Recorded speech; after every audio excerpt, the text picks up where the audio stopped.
Bonjour les amis. Aujourd'hui, on va continuer notre cours OpenStack. On va essayer de regarder un peu l'interface graphique ou bien ce qu'on appelle le dashboard. Voilà, le dashboard. On a vu pendant la première séance tout ce qui est installation, les composants, les principaux composants. Le dashboard, c'est l'horizon. On a Nova aussi pour tout ce qui est stockage, pour les VM. Neutron pour le réseau, Manila pour aussi le service de stockage, Keystone pour l'authentification des utilisateurs, Swift aussi pour les objets de l'inventaire et Cinder pour le stockage en mode bloc.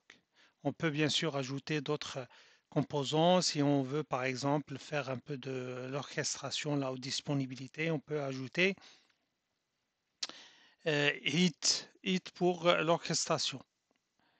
Voilà. Ou bien Glance pour le service d'image. Voilà. Maintenant, on va enchaîner sur la deuxième séance. On va essayer de prendre un exemple de déploiement d'un WordPress avec OpenStack. Ça veut dire comment on va déployer un WordPress avec. J'ai essayé de faire quelque chose d'un peu complet, mais bon, on a pas mal de choses parce que mon OpenStack, il n'est pas complet, il manque pas mal de choses, tout ce qui est image et tout ça, mais je l'ai installé juste pour vous montrer l'essentiel. D'abord, je demande aux gens qui ne sont pas encore abonnés de s'abonner, de soutenir aussi la chaîne. Voilà. Et maintenant, on va directement sur notre cours. Du coup, là, on a un schéma. Ce schéma précise bien notre projet. Qu'est-ce qu'on va mettre? C'est un WordPress. WordPress qui se compose bien sûr de WordPress ici. Alors, ici, on a une instance. Là, une deuxième instance. Voilà. On va dire instance, c'est l'équivalent d'une VM pour la virtualisation. Ça veut dire une instance, une première, ça serait mieux de se familiariser avec les vocabulaires de cloud. La première instance, on trouve le paquet de WordPress, Apache et PHP installé, le tout installé sous Ubuntu. Voilà. Et on a une autre instance, c'est MariaDB. Voilà, c'est la base de données installée sous Ubuntu. On a séparé les deux. Question de sécurité aussi et pour essayer de faire quelque chose de clean. Là, les deux instances, ils sont dans deux sécurité groupe différents. Voilà. Ce qu'on voit ici, les carrés avec les points, sont le security group. Alors, le security group, c'est quoi? C'est l'équivalent d'un pare-feu. Voilà, c'est juste pour sécuriser l'instance. Et chaque instance aussi, il est dans un sous-réseau. Voilà, on voit ici en bleu, tout ce qui est en bleu, c'est le sous-réseau. Il y a un sous-réseau, un subnet frontal, celui-là, qui va être au front, et celui-là qui va être un subnet, un sous-réseau data. Voilà, un sous-réseau data. Et les deux sous-réseaux, on les trouve dans un seul réseau, bien sûr, qu'on va créer. Ici, c'est notre domaine, et là, c'est le final user. Voilà. Du coup, il faut savoir, n'importe quelle instance, il y a deux choses à faire. D'abord, il faut commencer par créer l'architecture réseau. Voilà. Tout ce qui est réseau, routeur, groupe de sécurité et pare-feu. Voilà. Et après, il y a la création de l'instance. La création de l'instance, par exemple, pour base de données, c'est simple. Voilà, c'est une image qu'on va créer. C'est comme suivant sur les, euh, les VMware sexy. Mais l'étape un peu, on va pas dire compliquée, c'est celle-là. Voilà. Moi, j'ai essayé de choisir, c'est un peu, voilà, on va dire, c'est un peu compliqué, c'est un peu compliquer ce schéma, mais pour essayer de voir mieux les choses. Du coup, on va commencer par quoi? Par la création, bien sûr, d'un réseau avec deux sous-réseaux. Et ça va être dans, bien sûr, l'onglet réseau. Il faut juste savoir, quand on se connecte dans OpenStack, ça c'est un OpenStack qui est installé en local dans une machine virtuelle. Ça ne reflète pas la réalité parce que OpenStack, normalement, on va prendre un abonnement sur des clouds publics qui nous offrent OpenStack avec bien sûr équipé avec les images et tout. Mais par contre, tout ce qui est création du réseau et tout ça, c'est à nous de faire. Et selon bien sûr nos besoins. Du coup, ici, je me connecte en admin. Il faut savoir que le moment où on est connecté sur un cloud OpenStack cloud public, on a juste la partie projet et la partie identité. Ce qui nous concerne plus, c'est la partie projet. C'est ici qu'on va créer les instances. Ici, on a les accès API. Voilà. Mais ce qui est intéressant pour nous, c'est ça. Compute, on a ici la vue, la synthèse pour voir qu'est-ce qu'on a comme instance ici. On voit bien ici, on a 0 instance, 0 CPU, RAM aussi pareil, 0, les volumes, et on a aussi le résumé du réseau. Pour l'instant, on n'a rien créé comme IP par exemple flottante. On a un groupe sécurité par défaut et on a aussi 4 règles de groupe de sécurité par défaut. Mais nous, on va créer les nôtres. Les instances ici, les images. On voit bien ici qu'on a une seule image par défaut, mais normalement dans un cloud public, on a plusieurs images. Ici, CentOS, Ubuntu, Debian. Franchement, il y a pas mal de. Ici, c'est les paires de clés SSH qui va nous permettre de se connecter sur les instances, sur les VM, depuis l'extérieur ou bien depuis l'intérieur de notre réseau. Là, c'est les groupes de serveurs, si on veut essayer de cloisonner. Les volumes, on a les volumes ici. On a aussi, on peut par exemple créer des volumes et mettre des instances dans des volumes séparés. On a les instantanés, ce sont les snapshots. Les groupes aussi, des volumes et les groupes d'instantanés. Et on a ici la partie réseau, la topologie. Pour l'instant, la topologie est comme ça. On a le réseau public qui nous fait accéder à Internet. Voilà. Et on a ici le privé. Et celui-là, c'est un réseau partagé. Voilà. Et ici, le privé. Voilà. Le privé et on a le public. Nous, on va s'en servir du public, bien sûr, et on va s'en servir euh, parce que le public il va être relié à un routeur qu'on va créer, et on va créer un autre privé, notre spécial, notre réseau. On va l'appeler réseau Demo Network pour la démonstration. On a ici les réseaux, ils sont les trois. Pour le routeur, pour l'instant, normalement, il y a un toujours par défaut, je l'ai supprimé. Les groupes de sécurité, pareil, on a par défaut. Et on a l'IP flottante, c'est une IP qu'on affecte, on associe à une instance pour qu'elle soit accessible depuis Internet, depuis le réseau public. Voilà.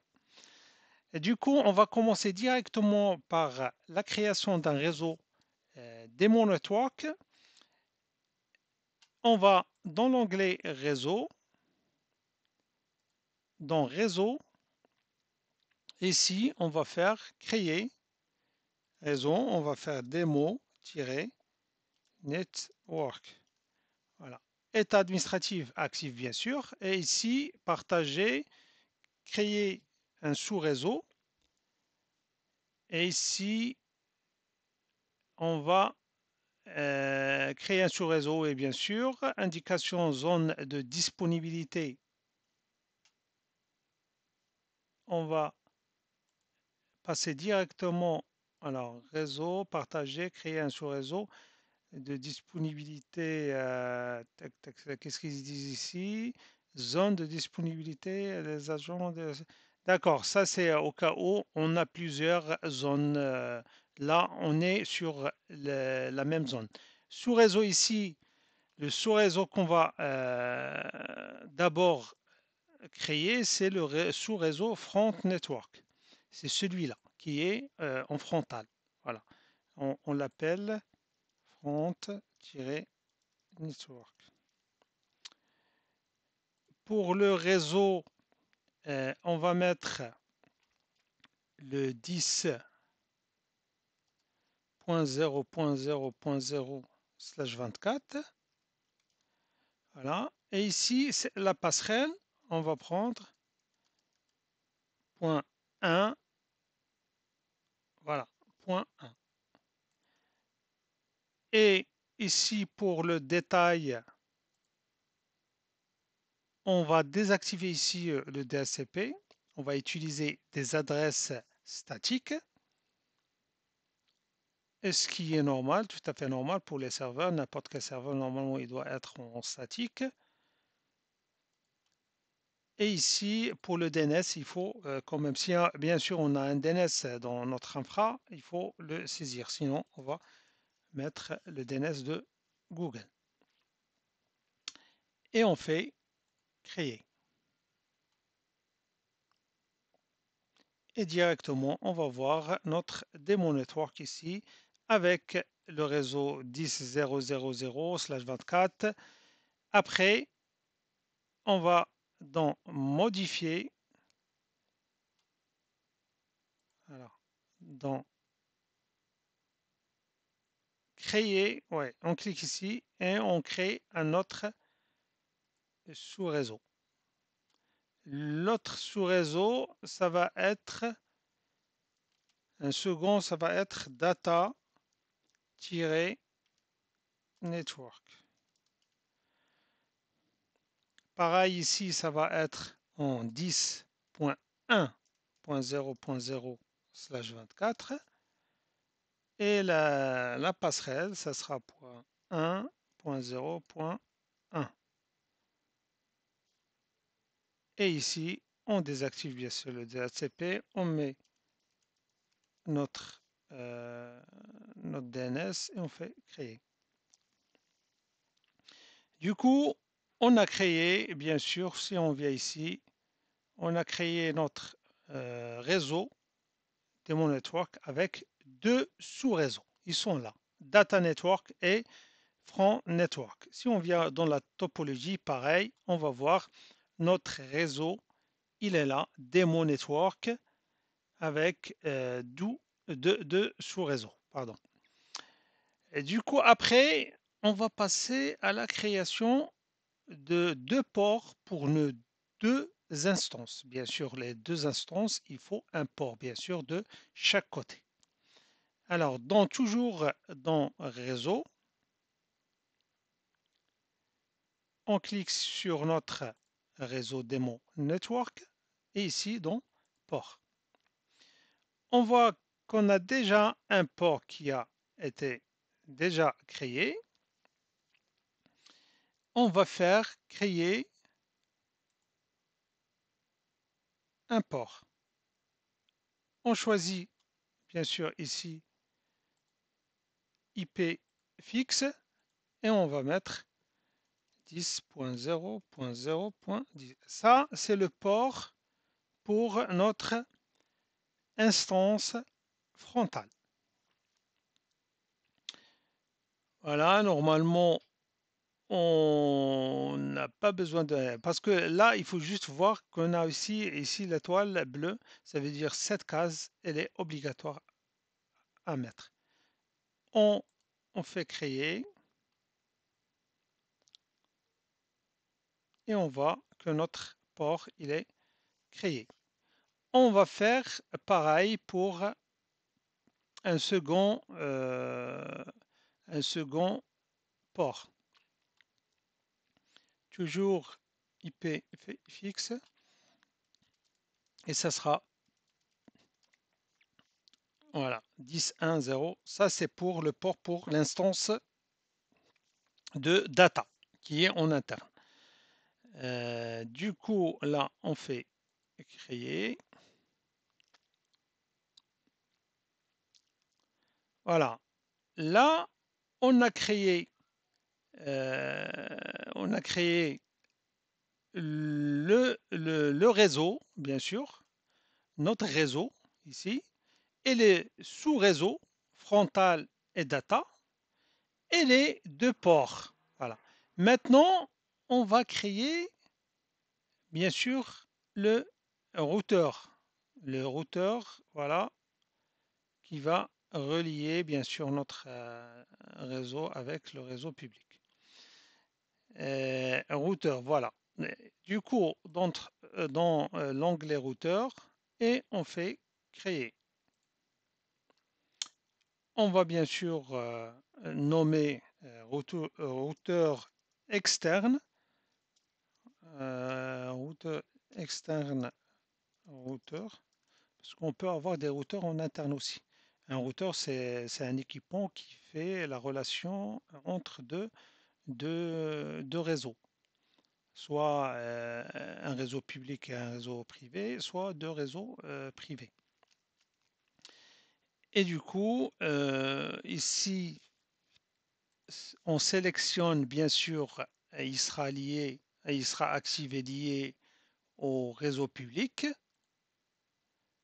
Voilà, et on fait créer.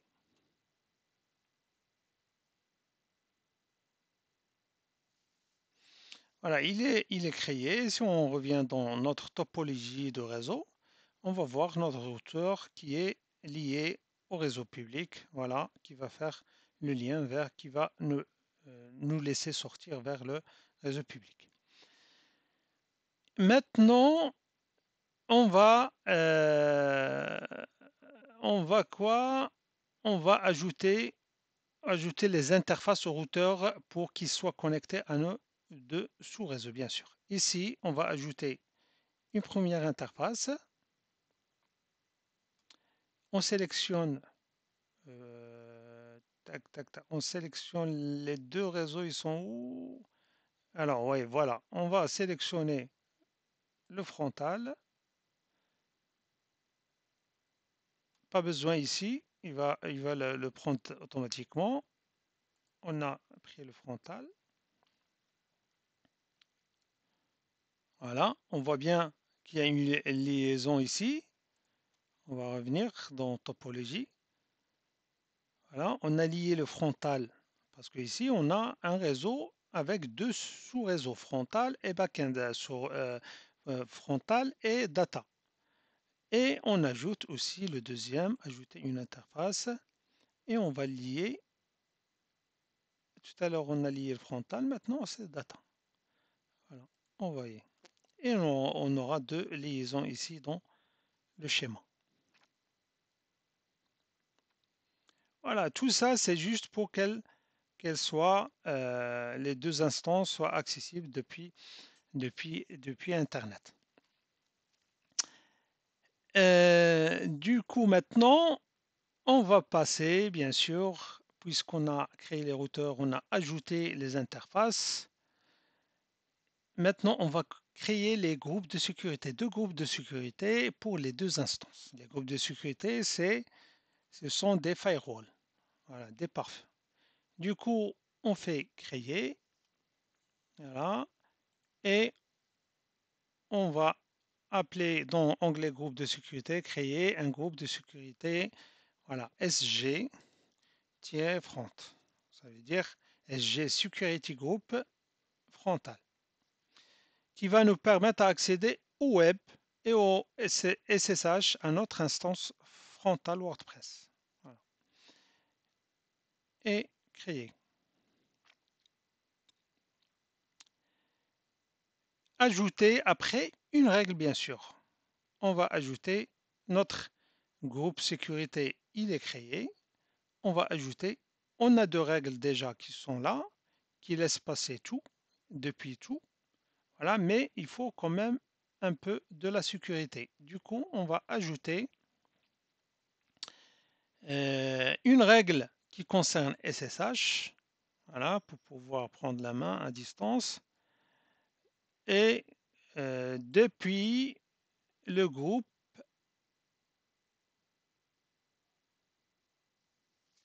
là, on ajoute depuis SSH à notre frontal WordPress. Voilà, SSH frontal, IPv4. Et on fait ajouter. Et on ajoute aussi une autre. Alors, juste un instant, je regarde celle-là.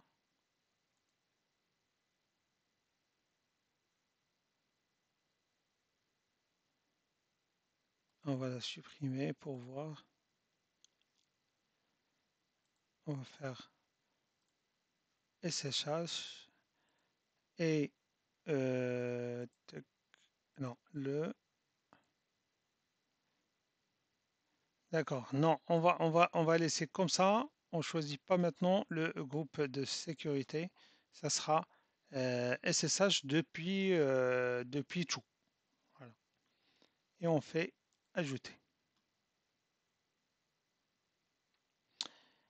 Après, on va créer une autre pour HTTP et HTTPS.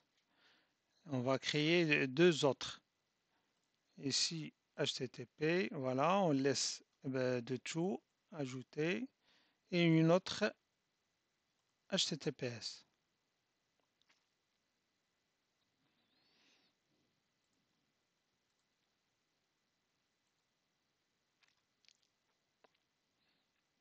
Ça veut dire notre frontal, il sera accessible de partout. Voilà.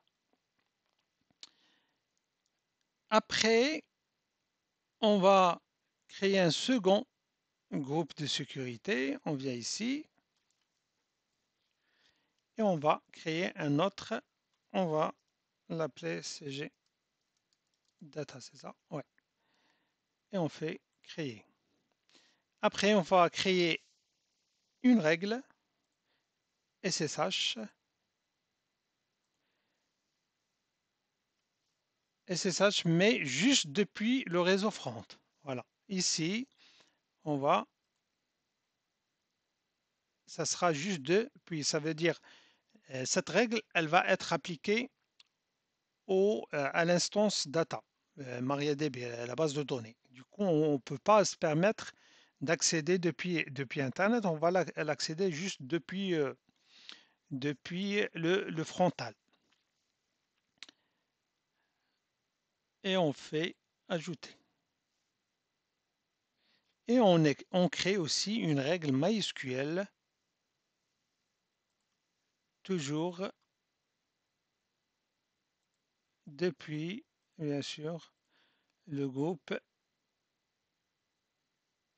front. Ajouter. Voilà. Maintenant, puisqu'on a créé les groupes de sécurité, il faut les appliquer sur les ports. On a deux groupes de sécurité et il faut bien sûr les appliquer au port. Dans le réseau, notre réseau Demo Network, on voit bien que on a les deux réseaux qu'on a créés, ils sont détachés. Les deux réseaux qui sont détachés. Il faut les attacher, les lier. Alors celui-là, c'est le frontal.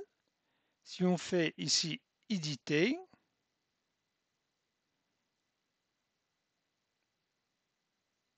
après, ici, on va laisser comme ça, sécurité, et on va dans groupe sécurité, et là, on va supprimer celui-là, et on va ajouter le frontal. Voilà. C'est ça la façon de lier. On supprime le par défaut. Normalement, celui-là, on devrait le supprimer dès le début. Et on ajoute, on lie au, au frontal, au groupe. Le port, on le lie au groupe sécurité frontale. Mettre à jour. Et là, il va devenir,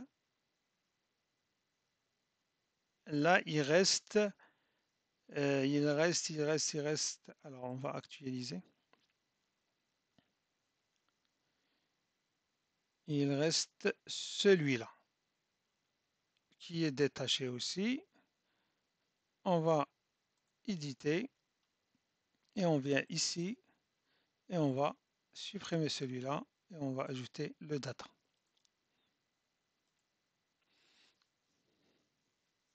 Voilà, on a juste lié les deux ports qu'on a créés aux deux groupes de sécurité. Voilà.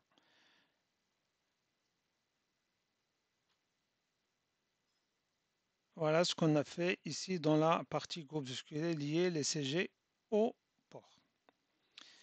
Maintenant, puisque tout est lié, si on revient ici dans la topologie, on a bien sûr le schéma ici. Maintenant, on va passer à l'IP flottante. On a dit l'IP flottante, ça sert d'avoir une connexion SSH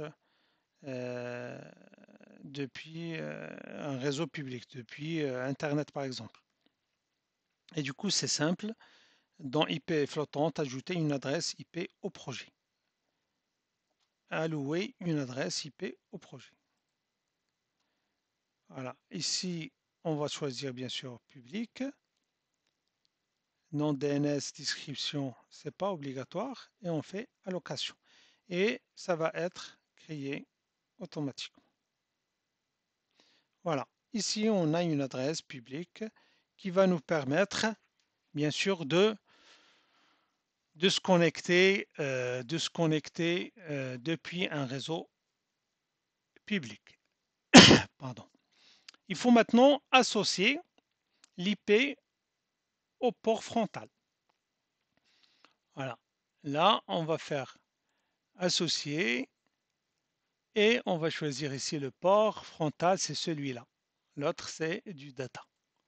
Et on fait associer. Ça veut dire on va accéder à notre instance, on va accéder juste à notre instance WordPress qui est frontale. Et si on veut accéder à notre instance, la deuxième ici, du data, on va prendre la main depuis notre machine WordPress, depuis notre première instance. Pardon. Alors, maintenant, je vois, on est presque bon. Maintenant, on passe à la création de l'instance. Voilà, ça, c'est les étapes, on va dire, qui sont un peu compliquées, mais après, franchement, c'est pas. Maintenant, c'est la création des deux instances, des deux VM. On va commencer par exemple, la base de données. On va directement dans Compute et Instance. Et là, on va faire instance,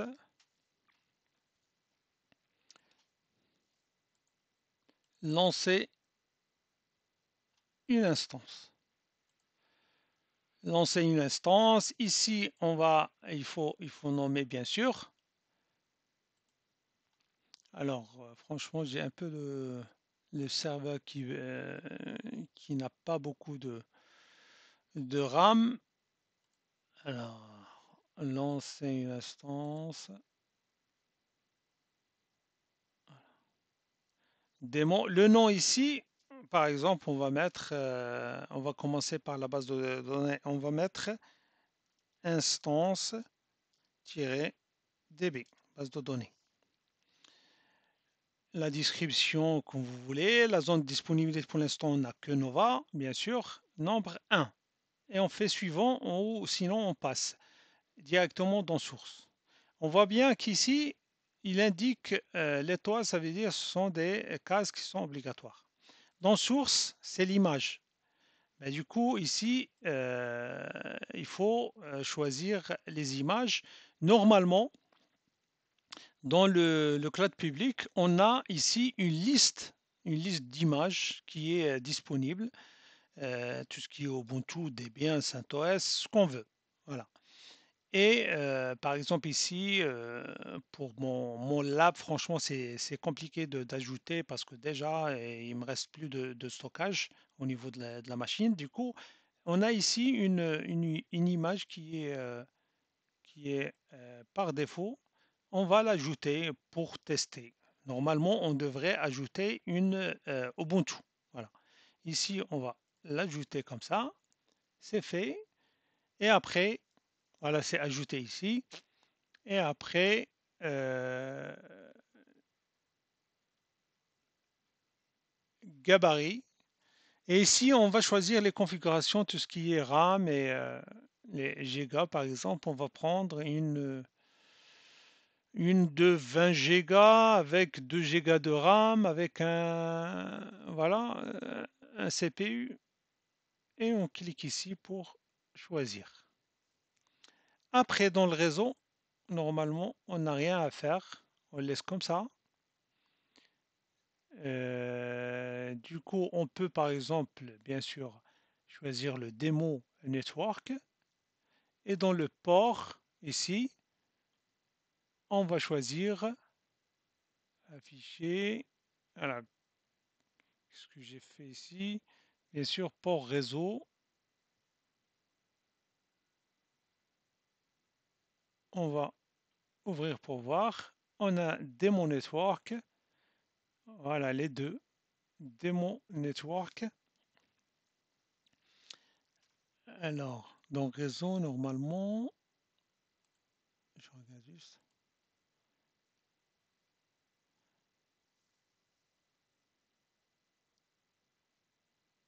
Voilà, de toute façon, il n'y a rien à faire ici. Cliquez sur les filtres à la recherche ID, démon network normal.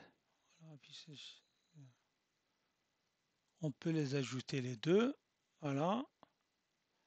Et dans groupe de sécurité,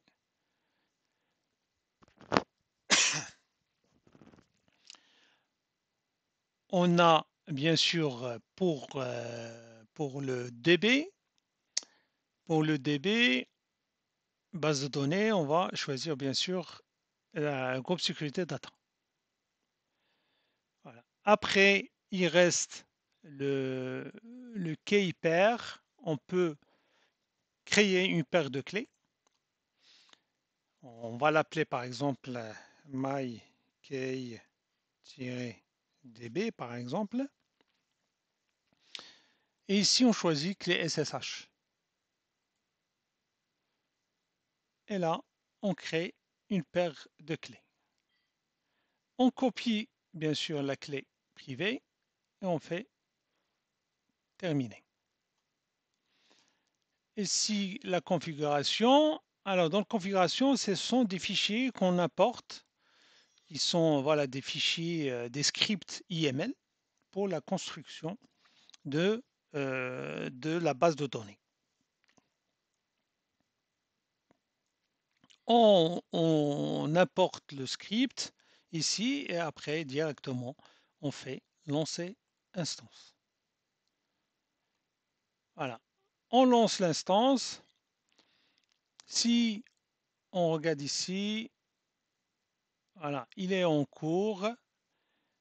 Bon, c'est juste comme exemple, c'est pas la bonne configuration. Déjà, on n'a pas l'image Ubuntu, mais c'est comme ça.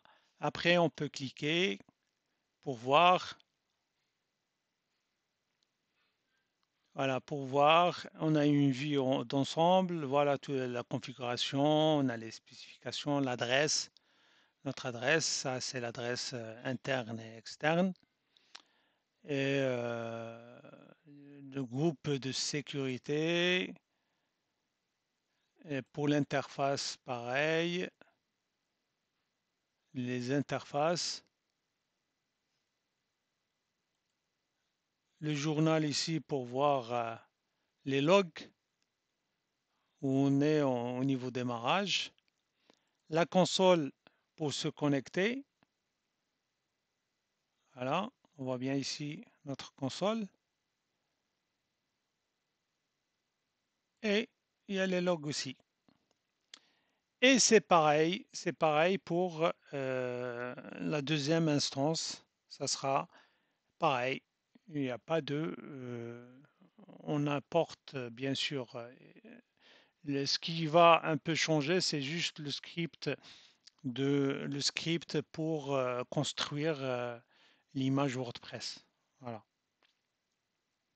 Et bien sûr, il y a PHP aussi, parce que la première instance, on a PHP et Apache et WordPress. À la fin, on va avoir dans les logs à la fin comme quoi notre instance elle est prête et il nous donne même l'adresse ici https demo.cloudformation.com. Voilà. Et on se connecte depuis bien sûr avec cette adresse pour avoir et continuer pour avoir WordPress et continuer à personnaliser WordPress.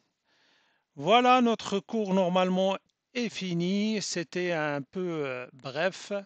Ben, l'essentiel, voilà, c'est juste pour voir comment ça se passe pour le cloud OpenStack. Franchement, il y a juste la partie, bien sûr, de tout ce qui est réseau, routeur, groupe de sécurité, et la partie, bien sûr, la création de l'instance. Franchement, c'est pas compliqué, c'est juste une interface. De toute façon, c'est tout à fait normal. N'importe quelle VM, elle doit se connecter à un réseau, un volume, euh, avoir un routeur aussi. Euh, pour, euh, je voulais dire, c'est le même principe pour aussi pour le cloud Azure et AWS. C'est juste, voilà, c'est juste les vocabulaires qui changent. On trouve beaucoup le mot élastique pour le cloud Amazon. Ici, c'est un peu, voilà, c'est de l'open source, c'est du gratuit, c'est du IaaS. Voilà, c'est pas comme Amazon ni comme Azure. On fera peut-être un jour la même chose. On va essayer de voir parcourir l'interface, par exemple, de Azure. Pour aujourd'hui, c'est fini. Je vous dis à la prochaine et merci beaucoup pour votre attention. Au revoir.